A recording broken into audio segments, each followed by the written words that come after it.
Мицкоски сали со експертите за законско решение. Студентите ќе бидат информирани по прифаќањето на законот во собранието. Повторно најава за нов клинички центар. Мицкоски оптимист. Изградбата може да почне идната година. Стефчо Јакимовски осуден на 1 година затвор. Апелација ја потврди пресудата за бесправно градење. Прифатена гаранција од 55.000 евра. Стефан Богоев излегува од притвор, но остана без пасош. Телевизија 21, информативен магазин. Добро вечер, гледате информативен магазин. Експерти и политичари дискутираа за правосудниот испит да се полага и на албански јазик во рамки на работната група формирана од владата за изнаоѓање уставно решение. Премиерот Христијан Мицкоски вели дека ставовите се приближени, додека вице-премиерот Беким Сали изјави дека теоретскиот дел ќе биде на албански, а практичниот на македонски јазик. Студентите се против. Затоа што за секоја работа во животот треба најмалку двајца. Потоа премиерот изјави дека работните групи не се спротивставени страни, туку партнери во владата и дека се приближуваат кон решение во рамки на уставот и меѓународните стандарди. Затоа што ние не се договараме, ние не преговараме. Ние сме владени партнери и ние разговараме за секоја тема. Ако ме прашувате дали владените партнери разговара, тогаш ќе ви одговорам да, разговаравме. Ние не преговараме меѓу себе за да имаме едните или другите позиции, па сега треба да се приближуваме. Но ако беше формулирано прашањето дали разговаравте, веќе ви дадам одговор, да, разговаравме во текот на вчерашниот ден и мислам дека конвергираме кон решение кое што е согласно уставот и меѓународните стандарди. Првиот вице-премиер Беким Сали даде повеќе детали, велејќи дека состанокот на работните групи бил финален меѓу експертите и политичките актери. Тој нагласи дека финалниот нацрт ќе оди во владина процедура, а студентите ќе бидат информирани дури по усвојувањето во собранието. Никој што, не jemi politikan dhe për të zgjidhur problemet e studentëve merremi me ekspertë të çështjeve të caktuara, qofshin ato ekonomike, juridike, kështu me radhë. Studentët do të jenë të informuar në momentin kur do të kryhet, për arsye se ekspertët e kryen pjesën e tyre të propozimeve, pjesa politike do të sjell konsenzus dhe marrëveshje politike dhe pastaj e gjithë kjo do të kalojë përmes deputetëve në parlament. Në momentin që kalon në parlament do të njoftohen edhe studentët cili është teksti final me cilin ata do të mund ta marrin provimin e jurisprudencës në të ardhmen. Оваа ситуација понатаму предизвикува незадоволство кај студентите по право, кои се против предлогот на власта за, како што велат, полурешение според кое теоретскиот дел од испитот би се полагал на албански јазик, додека практичниот дел би бил на македонски јазик во период од 1 до 2 години, додека студентите не се оспособат за работа во правни канцеларии, нотарии или државни институции. Студентите најавуваат нови протести, доколку конечното решение не биде целосно прифатливо.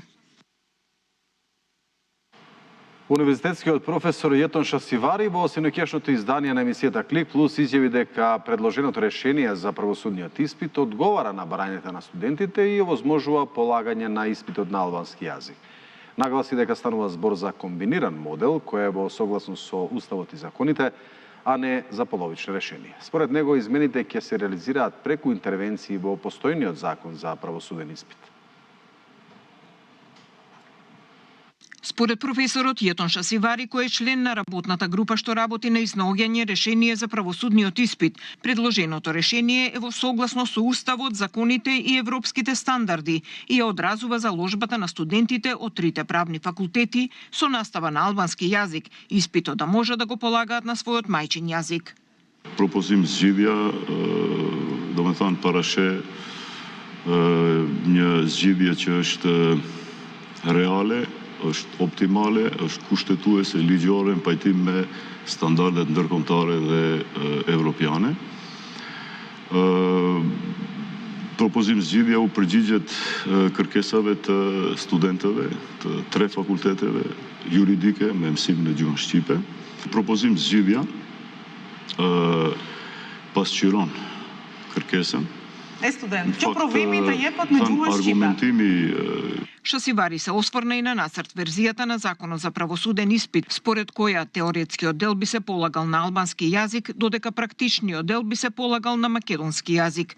Тој истакна дека ова не представува половично решение, туку комбиниран модел. Nuk është zgjidhje gjysmake, as nuk është ndonjë zgjidhje hibride.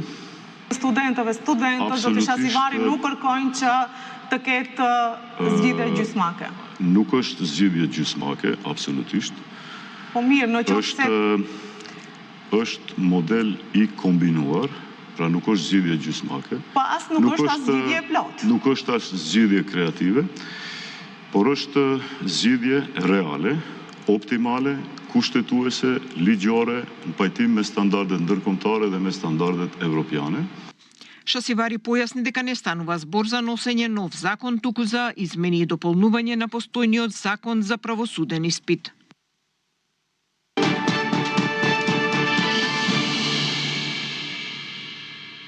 Поранешниот градоначалник на Карпош, Стефчо Јакимовски, е осуден на 1 година затвор за бесправна изградба на општинската зграда, одлучи апелациониот суд во Скопје.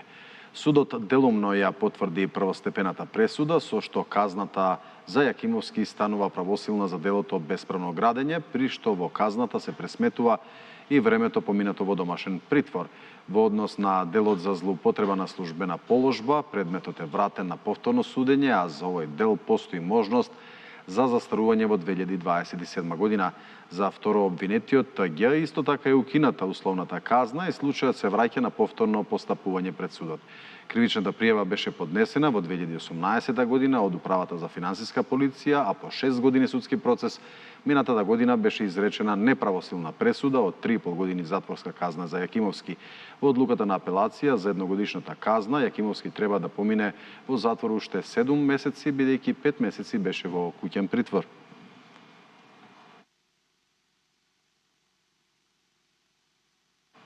На пресудата реагираше и екс-градоначалникот на Карпош, Стефчо Јакимовски. Тој тврди дека не е осуден за тоа што направил кривично дело или ја злоупотребил службената положба, туку дека е осуден политички поради неговите критики кон актуелната власт и актуелниот градоначалник на Карпош, кој подолг период не оди на работа поради боледување.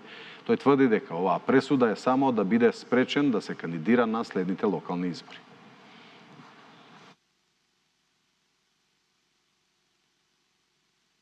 Е ова и таа друга барака 1 и барака 2, кои што се изградени, односно се поставени овде во кругот на основното училиште Лазо Трповски. Значи, поводот се поставувањето на овие две бараки, за кои што недостасува само едно ливче, а тоа е дека имаме дозвола за поставување на времен објект. Цело време ние се докажуваме дека ова е времен објект. Овој објект е изграден од гипс картон и челична конструкција, значи целиот објект може да се извади да се пренесе на друго место.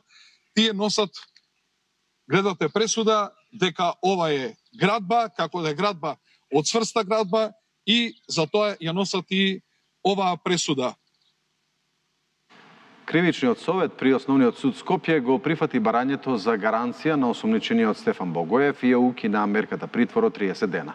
Осомничениот депонирал гаранција од 55.000 евра во денарска противвредност, со што се обезбедува негово присуство во понатамошната постапка. Покрај тоа, судот му одреди мерки на предпазливост, меѓу кои одземање на патната исправа и забрана за напуштање на државата. Доколку не ги почитува мерките, судот може повторно да определи построги мерки за обезбедување присуство. Богоев беше приведен минатата недела, а на барање на обвинителството му беше определена мерка притвор од 30 дена. Тој како поранешен директор на Царинската управа и уште 3 лица се сомничат за злоупотреба на службената положба. Обвинителството соопшти дека постои основано сомнение дека во периодот од јули 2023 до март 2024 година осомничените ја изиграле постапката за доделување договори за јавна набавка за надворешно одржување, хигиена на гранични премини и терминали, при што преку фаворизирање одреден економски оператор ја ограничиле конкуренцијата.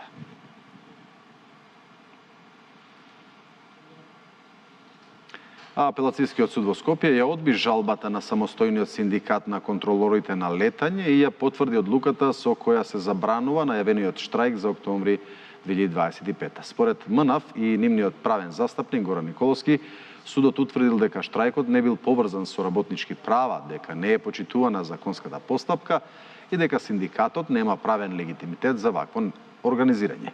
Од МНАФ наведуваат дека секоја идна синдикална акција мора да биде усогласена со Законот за работните односи и процедурите за посредување. Штрајкот, кој требаше да доведе до ограничување на летови и делумно затворање на воздушниот простор, претходно беше забранет и со привремена судска мерка како незаконски.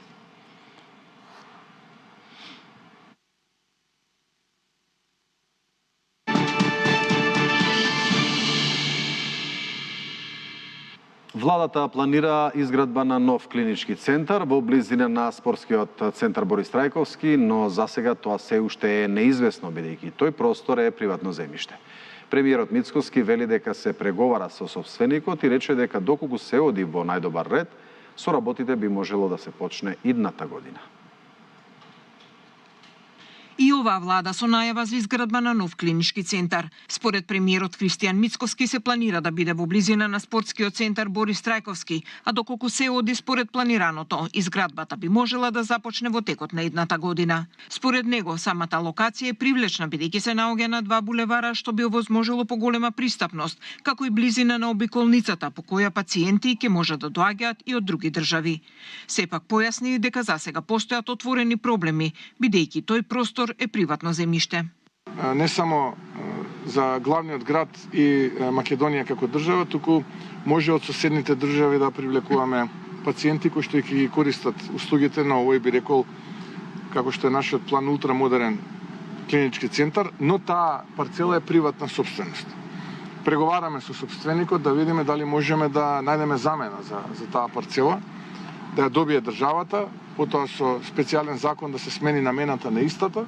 Мицкоски најави дека со изградбата на новиот клинички центар се планира преку поврзување да се направи еден целосен здравствен комплекс со другите здравствени објекти што се во близината.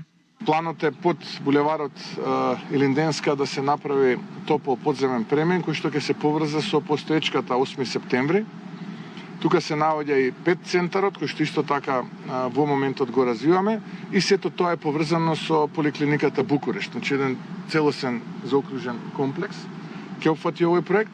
Изградба на нов клинички центар е ветување кој се провлекува изминативе години и тоа на различни локации. Прво во Бардовци, па во Веле Полека и Ѓорче Петров, за потоа да има најава дека целосно ќе се модернизира постојниот клинички Мајка Тереза. Сепак, досега ниту еден проект не е реализиран. А премиерот Христијан Мицкоски најавува почеток на градежните работи на терен за автопатот Скопје-Блаце до крајот на месецот по завршувањето на постапките за избор на изведувач. Тој истакна дека соопшти дека делницата до Врбјани на автопатот Кичево-Охрид се очекува да биде пуштена во сообраќај во септември или октомври, додека целата траса треба да биде завршена во првиот квартал од 2027 година. Премиерот Христијан Мицкоски очекува градежните работи на терен за автопатот Скопје-Блаце да започнат најдоцна до крајот на овој месец. Според него, постапката за избор на изведувач веќе е завршена, откако биле разгледани и затворени сите жалби и приговори во двете инстанции. За автопатот Блаце-Скопје вчера добив информација дека е конечно завршена процедурата на избор, завршени се сите одговори на жалби и поплаки и во прв и во втор степен, комплетирана е процедурата и очекувам старт на теренските активности најдоцна до крајот на овој месец. Во врска со автопатот Кичево-Охрид, Мицкоски изјави дека дел од трасата до Врбјани, заедно со сите тунели, треба да биде завршена и пуштена во употреба до 8 септември, на денот на независноста. Но еве јас давам еден месец резерва, нека биде и октомври, но отприлика тука е некаде септември-октомври, а целосно трасата практично од влезот во Кичево, Неделка и Иваниндол, практично кај што завршува градот, односно каде што се оди на кај Охрид, до Охрид, очекувам да биде пуштен во јануари, еве ќе речам првиот квартал 2027 година. Инаку вкупната должина на автопатот Скопје-Блаце изнесува 12,5 километри. Првата делница од 2 километри е завршена, но не води никаде, иако чинела 57 милиони евра. Автопатот Кичево-Охрид, долг 57 километри, со сите анекс договори досега чини повеќе од 600 милиони евра. Изградбата започна на 22 февруари 2014 година. Реформите што власта ги спроведува се чиста манипулација, велат од СДСМ. Генералниот секретар на партијата Александар Саша Димитриевиќ вели дека тоа се докажува со фактот што Брисел бара веднаш да се донесат измените на Законот за судски совет.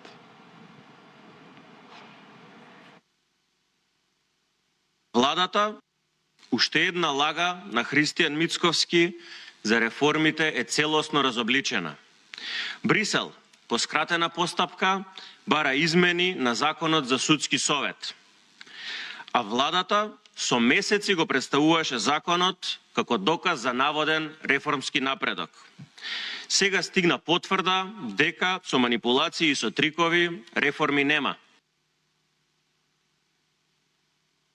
Председателот на Собранието Африм Гаши се сретна со амбасадорот на Европската Унија во земјава Михалис Рокас, при што се разговараше за процесот на европската интеграција на државата и за внатрешните реформи потребни за тој пат.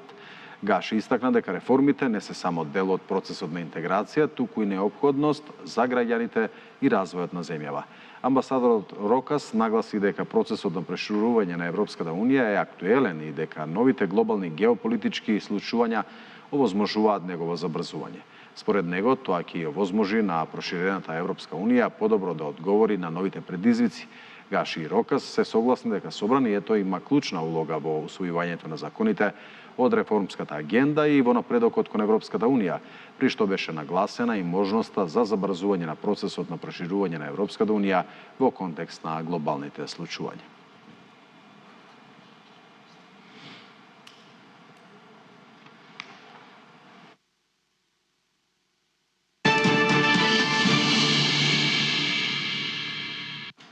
Вести од светот. Председателот на САД Доналд Трамп изјави дека во завршна фаза е постигнувањето договор со Иран за завршување на војната во Персискиот залив.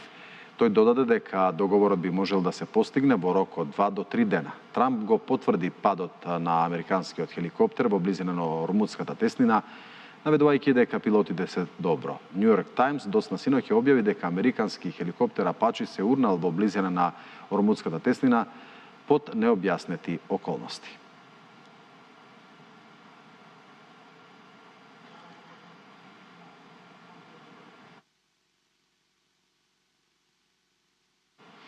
Осум луѓе загинаа во денешните израелски напади врз градот Тир, соопшти цивилната одбрана на Либан. Нападите биле насочени кон дел од градот, каде има стамбени згради за домаќинства со ниски приходи. Претходно израелската армија, IDF, ги повика жителите од градот Тир да ги напуштат домовите. Предупредувањето се однесуваше и на жителите на христијанската четврт. На граѓаните им беше наредено да се евакуираат северно од реката Захрани. Уште една вест пред крајот, украинскиот председател метот на нордиските и балтичките земји во Естонија.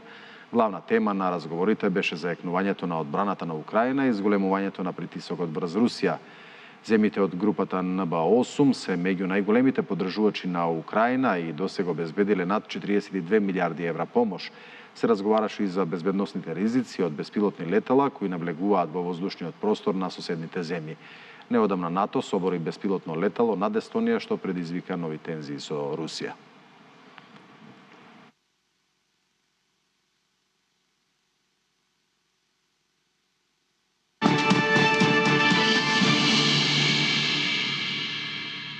Гледавте информативен магазин, ви благодарам што бевте со нас и ви посакувам пријатна вечер.